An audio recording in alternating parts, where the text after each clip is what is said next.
உங்களை சுற்றி என்ன நடக்கிறது? உண்மையை தெரிந்து கொள்ள வேண்டுமா? 24/7 தொடர் நேரலை. உள்ளூர் முதல் உலக அரசியல் வரை முக்கிய அரசியல் தலைவர்களுடன் அனல் பறக்கும் நேர்காணல்கள், விறுவிறுப்பான விவாதங்கள், ஆழமான அரசியல் பார்வைகள். யூடியூப், ட்விட்டர், பேஸ்புக், இன்ஸ்டாகிராம், அரட்டை, டெலிகிராம், வாட்ஸ்அப் என எங்கெல்லாம் நீங்கள் இருக்கிறீர்களோ அங்கெல்லாம் உங்கள் சாணக்கியா. என்னுடைய 72வது பிறந்த நாளை கொண்டாட வேண்டும் என்ற எண்ணத்திலும் சரத்குமார் 27 என்று சொல்லிக் கொண்டிருக்கிறாரே, அவர் உண்மையான வயதை உலகிற்கு எடுத்துச் சொல்ல வேண்டும் என்று எண்ணிய என் அன்பு சகோதரர் சுந்தர் உள்ளிட்ட என் நாட்டாமை குடும்பத்தினருக்கு என் முதல் வணக்கம். எனக்கு வேறு மேடைகளாக இருந்தால் நான் அதிகமாக பேசி பல கருத்துக்களை பதிவு செய்திருப்பேன். ஆனால் அது என்னை வாழ்த்தி பேசி அமர்ந்திருக்கின்ற அன்பு நெஞ்சங்கள் வந்திருக்கின்ற ஒரு விழா. என் உயிரினும் மேலான என் அன்பு ரசிக பெருமக்களே, நாட்டா சகோதர சகோதரிகளே, அகில இந்திய சரத்குமார் ரசிக மன்ற நிர்வாகிகளே, சுப்ரீம் கோர்ட் சரத்குமார் பாசறை மற்றும் சரத் பேரவை நிர்வாகிகளே, இங்கு வருகை தந்து இந்த பிறநாளை சிறப்பித்துக் கொண்டிருக்கும், என்னை வாழ்த்தி பேசி அமர்ந்திருக்கும் தமிழ்நாடு பாரதிய ஜனதா கட்சியின் மாநில தலைவர் அனும அண்ணன் திரு நயினார் நாகேந்திரன் அவர்களே, சற்று முன் பேசி நம் தாய் திருநாட்டில் இளைஞர்கள் எவ்வாறு இருக்க வேண்டும், எப்படி செயல்பட வேண்டும், வீழ்ந்து விட்டால் தோற்றுவிட்டோம் என்று நினைக்காமல், வீழ்ந்தால் இந்த மனிதன் உடனடியாக எழுந்து நின்று வெற்றியை நோக்கி செயல்படுகிறானோ அப்படி செயல்பட வேண்டும் என்று உத்வேகத்துடன் என்றும் உணர்ச்சி பொங்க பேசி உள்ளத்தின் அடித்தளத்தில் உண்மை உரைக்கச் சொல்லும் என் அன்பு சகோதரர் சீமான் அவர்களே,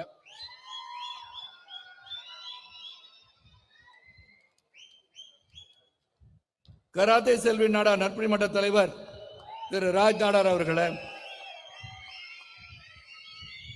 என் சட்டமன்ற தோழர்கள் அகில இந்திய ஃபார்வர்ட் பிளாக் மாநில பொதுச் செயலாளர் திரு PV கதிரவன் அவர்களே, தமிழ்நாடு தன்னுரிமை கழக தலைவர் வர இயலாமல் கடிதம் கொடுத்து அனுப்பியிருக்கிறார். அது அவருக்கு நன்றி சொல்லி இதை மகிழ்ச்சியுடன் ஏற்றுக்கொள்கின்றேன். பாரதிய ஜனதா கட்சியின் மாநில செயலாளரும் என் அன்பு சகோதரரும் என் அண்ணன் சுதர்சனின் ஆறு நண்பருமான கராத்தே தியாகராஜன் அவர்களே, நான் சார்ந்திருக்கும் பேர் இயக்கமான பாரதிய ஜனதா கட்சியின் முன்னோடிகளே, உறுப்பினர்களே, சிறப்பு விருந்தினர்களே, பத்திரிகை சகோதரர்களே, ஊடக நண்பர்களே, தொலைக்காட்சி நண்பர்களே, சிறப்பாக எங்களுக்காக செயல்பட்டு கொண்டிருந்து பாதுகாப்பை சிறப்பாக வழங்கி கொண்டிருக்கிற காவல்துறை நண்பர்களே, அன்பர்களே, உங்கள் அனைவருக்கும் என் இனிய மாலை வணக்கத்தை தெரிவித்துக் கொள்கின்றேன். எந்த ஒரு நிகழ்வு என்று சொன்னாலும் தலைமை உரை ஆற்றுபவர் இறுதியாக பேசுவார். அந்த இறுதியாக பேசும்போது நாம் என்னவெல்லாம் பேசலாம், எப்படியெல்லாம் பேசலாம், எந்த கருத்துக்களை ஆழமாக பதிவு செய்யலாம் என்று எண்ணிக்கொண்டிருக்கும் போது அந்த கருத்துக்களையும் அந்த சிறப்பான பகிர்வுகளையும் பகிர்ந்து அனைவரும் அமர்ந்து விடுவார்கள். ஆக நான் என்ன பேசுவது என்று தெரியாமல் இருக்கின்ற சூழலில், அதுவும் சீமானவர்கள் பேசிய பிறகு நான் பல விஷயத்தை எடுத்து போட்டு உடைச்சிருவாருன்னு நினைச்சேன். கொஞ்சம் பயந்தான் அவர் பேசும்போது. ஏன்னா நானும் அவர்களும் ரொம்ப நெருங்கி பழகும்.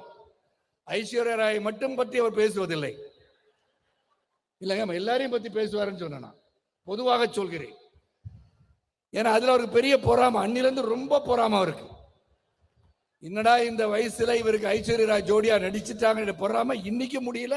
அந்த ஆதங்கத்தின் வெளிப்பாடுதான் இன்று சீமான் மறுபடியும் பெரிய பழவேற்றான்னு சொல்றார். என்ன சுப்ரீம் சார் அங்க சொல்லல, வயதான கிழவன் பழவேற்றாயிருக்கு ஜோடியா அப்படின்னு கேட்டார்.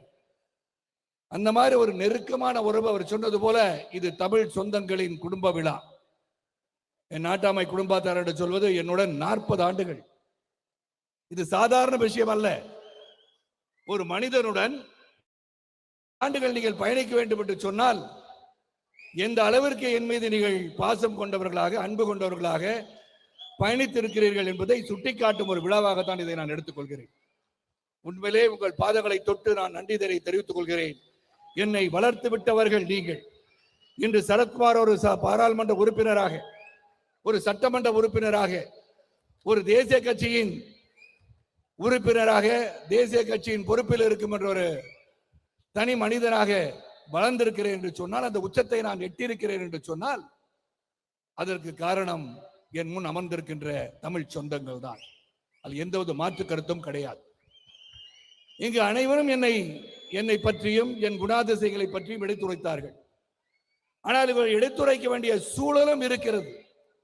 ஏனென்றால் நாங்கள் பயணித்த காலங்கள் அப்படி. அப்பொழுது இன்று பேசப்படுகின்ற இணையதளங்களோ இளம் இளைஞர்களை கவர்கின்ற சோசியல் மீடியாவோ அன்று இல்லை. ஆக நாம் என்ன செய்தோம், எப்படி செயலாற்றினோம், எப்படி பயணித்தோம், எப்படி மக்களுக்கு அன்பு செலுத்தி அவர்களை பாராட்டி, அது ஏழை பணக்காரர் என்று பாகுபாடம் அல்லாமல் ஜாதி மதத்துக்கு அப்பாற்பட்டு அனைவரும் ஒன்று, அனைவரும் ஒரே இரத்தமான இரத்தத்தை கொண்டவர்கள் தான் என்று நாம் வாழ்ந்த காலத்தை எல்லாம் எப்படி பழகினோம் என்பதை கூட மக்களுக்கு தெரியாத ஒரு சூழலில் அது போன்ற சில கருத்துக்களை என்ன செய்தோம், நான் எங்கிருந்து வந்தேன், சரத்குமார் யார் என்று உங்களுக்கு தெரிந்திருக்கலாம், இங்கு இருப்பவர்களுக்கு தெரிந்திருக்கலாம். ஆனால் பலருக்கு தெரியாதவற்றை நான் சொல்லி பகிர்ந்து கொள்ள ஆசைப்படுகிறேன். என் பயணத்தின் சில வரிகளில் அதிக நேரம் எடுத்துக்கொள்ளாமல் மீண்டும் ஒரு முறை உங்கள் அனைவருக்கும் வருகை தந்து பாராட்டுகின்ற பண்பும் பாங்கும் உங்களுக்கு இருந்தமையால் தான் எந்த ஒரு கட்சியில் இருந்தால் கூட this is what is called as political, அது பேர் தான் ஒரு நேர்மை, ஒழுக்கம் எல்லாம் இருந்தாலும் இந்த பாலிடிக்ஸ் எப்படி இருக்கணும், அரசியல் எப்படி இருக்கணும் அப்படின்னு பார்த்தா இப்படிதான் இருக்கணும். கருத்து வேறுபாடு இருந்தாலும் ஒரே மேடையில் அமர்ந்து பேசுகின்ற தகுதி இருக்கிறது என்று சொன்னால் அது எங்கு பேச வேண்டும், எப்படி பேச வேண்டும், அதை எப்படி சொல்ல வேண்டும், அதை எப்படி உறக்க சொல்ல வேண்டும் என்று தன் மீது நம்பிக்கை உள்ளவர்கள் இங்கு அமர்ந்திருக்கிறார்கள். வீக்கானவங்களாம் இங்க உட்கார முடியாது. Weak players can never play a political game in this arena where full of intelligent people are sitting over here. அதான் உண்மை. தன் மீது நம்பிக்கை உள்ளவர்களா எந்த கூட்டத்துக்கும் போலாம். நம்பிக்கை இல்லாதவர்கள் தான் வாயை திறக்காம உட்கார்ந்து இருப்பாங்க. நான் யாரையும் சுட்டி காட்டவில்லை, இங்கு தப்பா புரிஞ்சு கூடாது. நான் யாரை பத்தி பேச வரல நானு. ஆக சரத்குமார் ஒரு செல்வந்தர் குடும்பத்தில் பிறந்தார் என்று சொல்வதை நான் மறுக்கிறேன், ஆணித்தரமாக மறுக்கிறேன். அது எல்லாரும் சொல்லிட்டீங்க, இன்க்ளூடிங் என் அன்பு சகோதரர் சீமான் அவர்கள். செல்வந்தர் குடும்பம் இருந்தது. என் தாத்தாவை பற்றி சொன்னார்கள். ஓ ராமசாமி நாடார், சிங்கப்பூரின் சீமான், சிங்கப்பூரின் இங்கிருந்து சென்று ஒரு கட்டை வண்டியை இழுத்து சிங்கப்பூர் அரசு இனி ஓ ராமசாமி நாடார் இங்கு நிலம் வாங்கக்கூடாது என்று ஒருவர் மீது ஒரு சட்டத்தை கொண்டு வந்தார்கள் என்று சொன்னால் அது ஓ ராமசாமி நாடார் மீதுதான். அவர் இல்லத்திற்கு வருகை தந்தவர்கள் யார் என்று சொன்னால் பிரமித்தடைந்து விடுவீர்கள். நேதாஜி சுபாஷ் சந்திர போஸ், அவருடன் பயணித்தவர்கள் கேப்டன் லக்ஷ்மி, இவர்களெல்லாம் என் தாத்தா உணவு செய்து உபசரித்திருக்கிறார்கள் என்ற செய்தியை உங்களோடு பகிர்ந்து கொள்கிறேன். பல பேர் சொல்லலாம் சரத்குமார் சினிமாவில் இருந்து வந்த ஒரு அரசியல்வாதி என்று. அல்ல, எங்கள் குடும்பமே அரசியல் குடும்பம். இங்க சீமான் சொல்லும்போது சொன்னார், எங்கள் பெரியப்பா சீபா ஆதித்தராலும் சரி, என் மறைந்த மைத்துரர் கே பி கந்தசாமியாக இருந்தாலும் சரி, என் பெரியப்பா கேடிகே தங்கமணி கம்யூனிஸ்ட் கட்சியின் ஒரு உன்னதமான தலைவர். அவரை போல ஒரு தலைவரை கம்யூனிஸ்ட் இயக்கம் தமிழ்நாட்டில் சந்தித்தே இருக்க முடியாது. அவரை பாராளுமன்றத்தில் கேடிகே தங்கமணி வந்து விட்டாரா என்று நேரு அவர்கள் கேட்டுவிட்டுதான் பேச ஆரம்பிப்பாராம். ஏன்னா அவர் சொல்கின்ற கருத்து கேடிகே தங்கமணி ஏற்றுக்கொள்ளாத ஒரு கருத்தாக இருந்தால் அவர் நிச்சயமாக எதிர்குரல் கொடுப்பார். வந்திருக்கிறாரா என்று கேட்ட காலங்கள் உண்டு. அந்த அரசியல் பாரம்பரியத்தில் வந்தவன் நான். கேடிகே தங்கமணி ஒரு காலத்துல ரயில்வே ஸ்டேஷன்ல படுத்திருந்தாங்க. பச்சை துண்டு தான் போட்டிருப்பாரு எங்க பெரியப்பா. போலீஸ்காரன் ரயில்வே போலீஸ் தட்டி என்ன இங்க படுத்திருக்கீங்க, எந்திரிக்கிட்டு இருக்கார். அவருக்கு தெரியும், சட்டம் தெரியும். ரயில்வே ஸ்டேஷன்ல நீங்க உள்ள படுக்க கூடாது. உடனே என்ன பண்ணுன்னு அவருக்கு தெரியுது கேடிகே தங்கமணி பாராளுமன்ற உறுப்பினர் என்று. எப்படிப்பட்டவர்கள் இருந்திருக்கார்கள் குடும்பத்தில் என்று நான் உங்களுக்கு சொல்ல கடமைப்பட்டிருக்கின்றேன். போலீஸ் ஸ்டேஷன் பக்கத்துலனா அந்த ரயில்வே போலீஸ் ஸ்டேஷன் போயிட்டு உங்க பேர் கேடிகே தங்கமணி, என்ன பண்றீங்க, பாராளுமன்ற உறுப்பினர், சிபிஐ தலைவர். இவ்வளவு ஒரு உன்னதமான மனிதரை பார்த்திருக்க முடியாது. அந்த குடும்பத்தில் வந்தவன் தான். அந்த குடும்பத்தில் உள்ள அந்த பண்புகள் எனக்குள் ஒட்டி கொண்டு விட்டது. எனக்கு ஏற்ற தாழ்வு, ஏழை பணக்காரன் எங்க வேணா கேட்டு பாருங்க. என்னை பொறுத்தவரை இங்க இருக்கிறவர்கள் அனைவரும் கையை கீறி பார்த்தால் சிவப்பு இடத்தில் தான் ரத்தம் இருக்கும். நாம் மரமணியும் இறைவனின் பிள்ளைகள் என்று சொன்னால் எல்லாரும் அவர் பிரிச்சிருக்கணுங்க. நமக்கு இறைவன் பிரிக்கல, நாம பிரித்து கொண்டோம். ஆனால் பிறந்திருக்க சமூகத்திற்கு நாம் உண்மையாக இருக்க வேண்டும் என்பது உண்மை. அதில் எந்த ஒரு மாற்று கருத்தும் இருக்க முடியாது. அங்க நான் நடந்து வந்த பாதையிலே ஒரு சீமான் குடும்பத்தில் பிறந்தேன் என்று சொன்னால் அது ஒரு காலகட்டம். என் தந்தையார் ஆல் இண்டியா ரேடியோவில் செய்திகள் வாசிப்பது ராமநாதன் என்ற கணீர் குரலுக்கு சொந்தக்காரர். செய்திகள் வாசித்தான தமிழ் சிறப்பாக பேசி வானொலியிலே ஆல் இண்டியா ரேடியோவில் வாசிப்பது ராமநாதன் என்றால் அனைவருக்கும் தெரிகின்ற ஒரு பெயராக இருந்து டெல்லியில் இருக்கும்போதுதான் நான் டெல்லியில் பிறந்தவன். ஆகவேதான் நான் டெல்லிக்கு சென்றேன் பாராளுமன்ற உறுப்பினராக.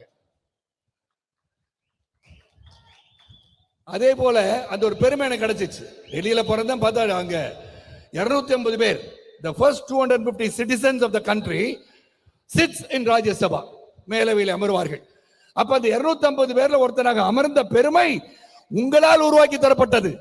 நீங்கள் என்னை நேசித்ததால், நான் அனைவராலும் போற்றப்பட்டதாலும் வசீகரப்படுத்தப்பட்டதாலும் கலைஞர் அந்த கட்சியில் ஏற்றுக்கொண்டு என்னை பாராளுமன்றத்தில் உறுப்பினர் ஆக்கிறார். அந்த பெருமை இன்றும் எனக்கு இருக்கிறது. ஆக அதன் பிறகு நான் எங்க அப்பா என்னை படிக்க வச்சது சென்னையில தான். நாங்க டிரான்ஸ்பர் ஆகி வந்துட்டார். சுருக்கமாக சொல்லி முடிக்கின்றேன். இங்க வந்தோடனே எங்க அப்பாவுக்கு சம்பளம் 5000 ரூபாய். ஆனா எங்க பெரியப்பா பணக்காரர் தான், தாத்தா பணக்காரர் தான், ஆனா எங்க அப்பா பணக்காரர் கிடையாது. ஆக ஒன்றை மட்டும் தெரிந்து கொள்ள வேண்டும் சிவன் அவர்களே, இந்த உண்மையை இங்கு நான் சொல்லியே ஆக வேண்டும். ஏதோ பெரிய செல்வந்தர் குடும்பத்தில் வந்தார் என்று சொன்னால் உழைப்பே இல்லாமல் மேலிருந்து குதித்து விட்டார் என்று யாரும் நினைத்துக் கொள்ள வேண்டாம். அப்படி அல்ல சரத்குமாரின் வாழ்க்கை, அப்படி அல்ல என் அண்ணன் சுதர்சனின் வாழ்க்கை, அப்படி அல்ல என் தங்கை, என் அக்கா, என்ன தங்கைன்னு சொன்னா அவங்க விரும்பப்படுவாங்க, எங்கெல்லாம் கேட்டுட்டு இருப்பாங்க, மல்லிகா கந்தசாமி அவர்கள். ஆக அந்த குடும்பத்தில் பிறக்கும் போது எங்க அப்பா உன்னை ஒண்ணுதான் சொல்லி கொடுத்தார். அதுதான் என் தாரக மந்திரம். உடல் ஆரோக்கியம் அவசியம், சுவர் இருந்தால்தான் சித்திரம். அந்த உடல் ஆரோக்கியம் இருந்தால் எதையும் நீ சாதிக்கலாம். எந்த தோல்விகளை சந்தித்தாலும் அந்த தோல்விகளை வெற்றிகளாக மாற்றக்கூடிய சக்தி உனக்கு வேண்டும் என்று சொன்னால் உன் உடல் உறுதி வேண்டும், மன உறுதி வேண்டும், திடமான எண்ணங்கள் வேண்டும், நேர்த்தியான எண்ணங்கள் வேண்டும் என்ற அடிப்படையில் தான் என் தந்தையார் என்னை வளர்த்தார். அவர் சொன்னது ஒன்னே ஒன்றுதான், மனித ஜாதி சொல்லுவார். எழுதினாலே எனக்கு பிரச்சனை வந்தது. கல்லூரிக்கு போனா மனித ஜாதி தான் எழுதுவார். எங்க தந்தைக்கு அப்படிதான் அவர் ஒரு எண்ணம், நம்ம நேரம் மனித ஜாதி தானே அப்படின்னு சொல்லக்கூடிய ஒரு தந்தை. இறைவன் மீது நம்பிக்கை இல்லாத ஒரு மனிதர். ஆனா நான் சாமி கும்பிட்டா ஒன்றும் சொல்ல மாட்டார், ஏன்னா அதை தாங்கிக் கொள்கின்ற சக்தி. ஆக அந்த குடும்பத்திலிருந்து முதல் ஒரு சிறு மாற்றம். நான் ஒரு பத்திரிகை பிஎஸ்சி கணிதம் படித்தவன், கணக்கு நல்லா தெரியும். அதனாலதான் சினிமா உலகத்தை பணம் சம்பாதிக்கும் போது எப்படி பணத்தை என்றதுன்னு நல்லா தெரிஞ்சுக்கிட்டேன். அதனாலதான் கணக்கு படித்தேன். கணக்கு படித்தவர்கள் தான் அறிவாளிகள் சொல்றாங்க. தெரியல நான் எந்த அளவுக்கு அறிவாளி எனக்கு தெரியாது. ஆனா கணக்கு படித்தவர்கள் துல்லியமாக எண்ணக்கூடிய சக்தியை பெறுவார்கள் என்று சொல்வார்கள். ஆக இங்கு வருகை தந்திருக்க சகோதர சகோதரிகள், படிக்கின்ற மாணவ மாணவிகள், கணக்கு என்பது மிக மிக அவசியம். பிஎஸ்சி மேத்தமெட்டிக்ஸ் படிச்சேன்னா அந்த கணக்கு உங்கள் மூளையை சிறப்பு செய்கிறது. சிறப்பாக அந்த மேத்ஸ் ப்ராப்ளம் சொல்லும் போது சொல்யூஷன் கிடைக்கும் இல்லையா, விடை என்னவென்று தேடும் போது அந்த விடை என்னவாக இருக்கும் போது சிந்திக்கும் போது அந்த விடை உங்களுக்கு கிடைத்து விடுகிறது. ஆக உங்களுடைய எண்ணங்கள் ஆற்றல் எல்லாம் வேகமாக உங்கள் அறிவு மாற்றம் உயர்கிறது. ஆக நான் முதல்ல பிஎஸ்சி கணிதம் படிச்சுட்டு செஞ்ச வேலை, தெருவா போய் சைக்கிளை போட்டோம் தான் இந்த சரத்குமார். அதனால நான் செல்வந்தர் குடும்பம் உண்மைதான், அதுல மாற்று கருத்து கிடையாது, பெருமையும் உண்டு எனக்கு. ஆனா நான் உழைத்தேன். அது காலையில உள்ள வேலை, பேப்பர் போடுறது காலையில உள்ள வேலை. ஆனால் 9 மணிக்கு மேல் நான் என்ன செய்யறது, நேரம் அதிகமா இருந்தது, காலம் அதிகமா இருக்கிற, என்ன செய்யலாம் என்று சொன்னால், நான் ஏற்கனவே சைக்கிள்ல பள்ளிக்கூடத்துக்கு போகும் சரி, கல்லூரிக்கு போகும்போது சரி, நான் அந்த சைக்கிளை பிரிச்சு மாட்டிடுவேன். அது என்னதான் பண்ணியிருக்கான், இது எப்படி மாற்றான், எப்படி இந்த வீல் சுத்துது, இந்த ஆக்சல் ஏன் அப்படி இருக்கு, இதை சிந்தித்து பார்ப்பதனால் இந்த சைக்கிளை பிரிச்சு மாற்ற திறமை இருந்ததால் ஒரு சைக்கிள் கடை, ஹீரோ சைக்கிள் அப்பதான் வந்திருக்கு மார்க்கெட்ல, ஹீரோ சைக்கிள் கடையில நான் ஃபிட்டரா வேலை செஞ்சேன். அது காலை 10 மணி முதல் 1 மணி வரை அங்கு, பிறகு 3 மணியிலிருந்து 6 மணி வரை ஒரு விளையாட்டு சாமான் விற்கின்ற டாய் ஷாப்ல போய் வேலை செஞ்சிருக்கேன். ஒரு நாளைக்கு 3 பணிகளை செய்திருக்கின்றேன், உழைத்திருக்கின்றேன். உண்மையாகவும் நேர்த்தியாகவும் உழைத்து அங்க கடுமையாக உழைத்த பிறகு நான் என்ன பண்ணலாம் அடுத்தன்னு பார்த்தா ஒரு டெலிவிஷன் ஷோரூம் வச்சேன். டெலிவிஷன் ஷோரூம் வச்ச பிறகு அதுல பணம் நல்லா சம்பாதிக்க ஆரம்பிச்சோன்னே நான் வந்து ஏசியாட் அனௌன்ஸ் பண்ணாங்க, விளையாட்டு போட்டி. இந்திரா காந்தி அம்மையார் காலகட்டத்தை பற்றி நான் பேசிக் கொண்டிருக்கின்றேன். அப்பொழுது வந்து அந்த ஆனந்தராவ் சர்க்கிள் பெங்களூர் வரைக்கும் அங்கே ஒரு சாலிடா டெலிவிஷன், புஷ் டெலிவிஷன் இதெல்லாம் மார்க்கெட் பண்றதுக்கு ஒரு பெரிய டிஸ்ட்ரிபியூட்டரா இருந்தேன். நான் என்ன நினைச்சேன், இந்த ஏசியாட் அனௌன்ஸ் பண்ணிட்டாங்க, அனைவரும் நிச்சயமாக இந்த ஏசியாடை தொலைக்காட்சியில் பார்த்து ரசிப்பார்கள் என்று சொல்ற காரணத்தினால் அதை கேஷ் டிஸ்கவுண்ட் கொடுத்து, consignment is different, cash discount. கன்சைன் பண்ணா வாங்கிய பொருளை வாங்கி வைத்துக் கொண்டு விற்ற பிறகு காசு கொடுப்பது. ஆனால் நான் முன்பே பணத்தை செலுத்தி அதிகமான டிஸ்கவுண்ட் வாங்கி சலுகைகளை வாங்கி என்கிட்ட இருந்த எல்லா பணத்தையும் வச்சு வாங்கி வச்சிருந்தேன். விதி அங்குதான் என் வாழ்க்கையில் விளையாடியது. அப்ப இந்திரா காந்தி அம்மையார் என் வாழ்க்கையிலும் விளையாடினார்கள். என்ன செஞ்சாங்க, கலர் டெலிவிஷன் 3000 ரூபாய் கிடைக்கும்ட்டாங்க. என்னுடைய ஒவ்வொரு செட்டும் அப்ப ஆவரேஜா பார்த்தா 7000 ரூபாய். அப்ப எவ்வளவு பெரிய லாஸ். இழுத்து மூடு கடைய பூட்டு வித்துட்டு எடுத்துட்டு வந்துட்டேன். வந்துதான் டிராவல் ஏஜென்சி ஆரம்பிச்சேன்.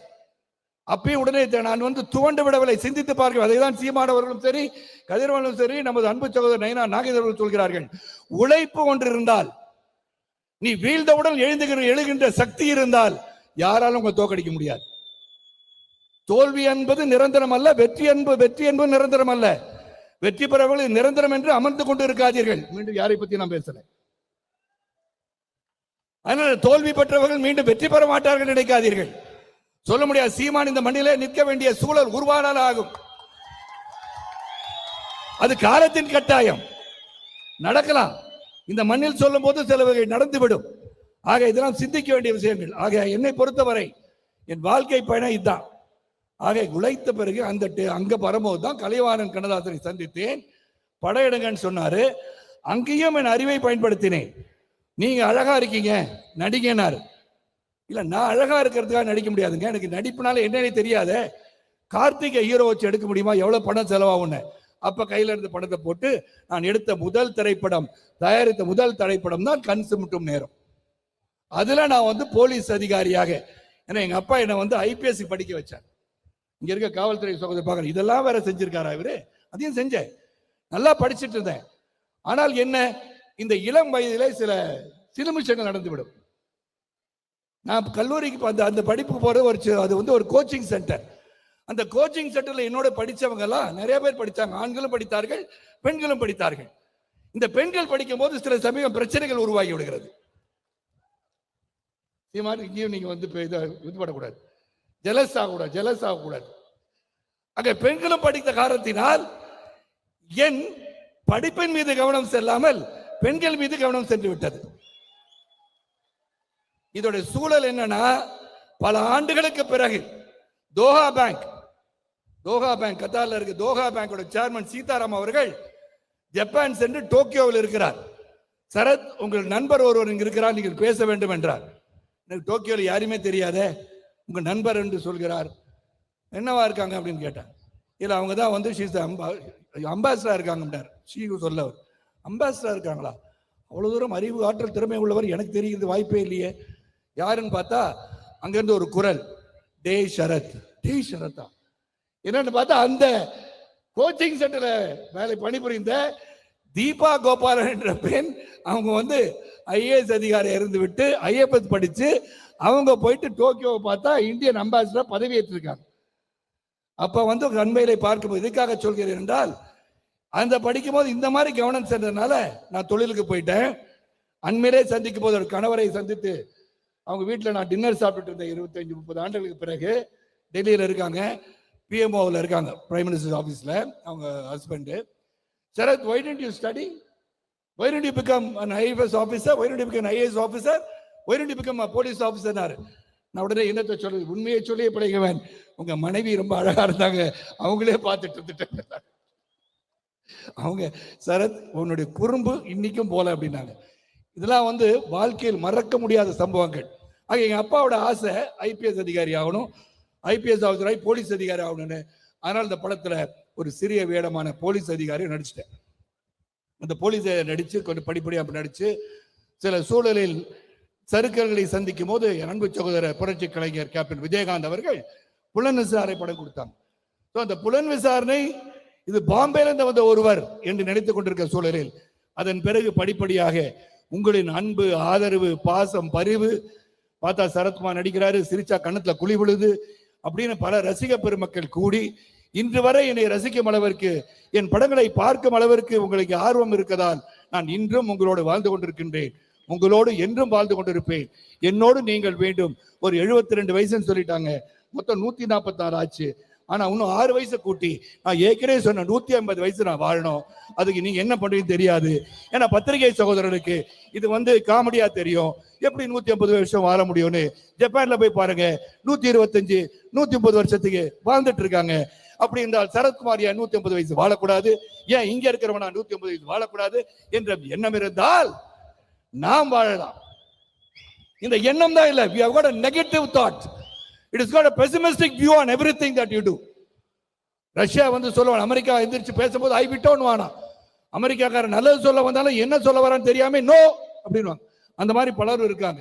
ஆகவே என்னை பொறுத்தவரை இந்த மேடை ஒரு அரசியல் மேடை இல்லாத காரணத்தினால் இன்று நாட்டில் நடந்து கொண்டிருக்கும் பல அரசியல் கருத்துக்களை பதிவு செய்ய வேண்டும் ஆசை ஒரு புறம் இருந்தாலும் அதற்கென்ற காலம் வெகு விரைவில் வரும். இங்கே நமது மாநில தலைவர் சொன்னது போல, நான் சொல்ல எல்லாரும் சொல்லி கராத்தே தியாகராஜன் தான் இங்க சொல்லணும். அவர் முன்னெடுத்து வைத்தார். இந்த மாதிரி சரத் ஏன்னா கராத்தே பத்தி சொல்லணும், நிறைய சொல்லணும். சீமான் சொன்ன மாதிரி கராத்தே தியாகராஜன் ஒரு சாதாரண மனிதர் எடுத்துக்கொள்ளாதீர்கள். அவர் எங்க அண்ணனுக்கு உறுதியாக இருந்து எந்த ஒரு காரியம் வந்தாலும் சுயநலம் இல்லாமல் உடனடியாக உதவி செய்கின்ற மனிதர்களில் கராத்தே தியாகராஜன் ஒருவர். ஆகவே என்னை பொறுத்தவரை இந்த விழா ஒரு சிறந்த விழா. இது ஒரு அரசியல் மேடையாக இருந்திருந்தால் என்னவாகியிருக்கும்? யாரெல்லாம் பேசியிருப்பார்கள், பேசாதவர்களையும் பேச வைக்கின்ற சூழலை உருவாக்கின்ற ஒரு மேடையாக இது இருந்திருக்கும். இங்கே வருகை தந்திருக்கின்ற சாட்டை போல நாம் சாட்டை எடுத்து வீசி இருக்கலாம். அதற்கான காலங்கள் வரலாம். அந்த காலங்கள் இல்லாததால் அவர்கள் சாட்டை எடுப்பது போல சில உண்மையான கருத்துக்களை உறக்க சொல்ல வேண்டும். அச்சம் என்பது இருக்கக்கூடாது. அச்சம் என்பது மடமையடா, அஞ்சாமை திராவிடர் உடமையடா, 6லும் சாவு 100லும் சாவு என்று பாடியவர் புரட்சி தலைவர் அவர்கள். அதனால நம்ம கிட்ட தைரியம் வேணும், மன தைரியம் வேணும், குருட்டு தைரியம் இருக்கக்கூடாது. எப்பொழுது ஓட வேண்டும், எப்போது ஓடணும்? ஒரு 50 பேர் வராங்கன்னா காலால் எடுத்து ஒரே மிதிச்சாரு, எல்லாரும் கத்தி வீசிட்டு வந்தா விழுந்தாங்கன்னு சொன்னாங்க பாருங்க. அது கூட நான் யாரையும் சுட்டி காட்டல, ஒருத்தர் சொல்லியிருக்காரு. 60 பேர் வந்தாங்க, 17 வயசுல அருவாளெல்லாம் வீசிட்டு வந்தாங்க. அப்படி பிடிச்சுட்டு எங்க அண்ணா விட்டாரு ஒரு உத, 70 பேர் விழுந்தாங்க அப்படின்னாங்க. அது சினிமா காட்சியின் கனவு காட்சி என்று நினைக்கிறேன். எனக்கு என்னால முடியாது. என்னதான் சக்தி இருந்தாலும் 70 பேர் அருவாளோட வந்தா, எப்பா தயவு செஞ்சு ஒன்றும் பண்ணிடாதீங்க, உங்களுக்கு என்ன பிரச்சனை அப்படின்னு கேட்டு பேசி அதெல்லாம் கீழே போட்டு போற மாதிரி பேசி முடிச்சிருவேன். அதை எங்க வீட்டில் சொல்லுவாங்க, செவர்ல பெயிண்ட ஒருவருக்கு நீங்க தான் சரியான ஆள் அப்படின்னு. ஆகவே என்னை பொறுத்தவரை நல்ல மனம் வேண்டும். இந்த ஒரே ஒரு செய்தி தான் சீமான் சொன்னது போல, இருக்க அனைத்து தலைவர்கள் சொன்னது போல, நல்லவர்களாக வாழ்வோம், நல்ல மனிதர்களாக வாழ்வோம். இந்த பூ உலகத்திலிருந்து நான் விட்டு செல்லுவது என்ன?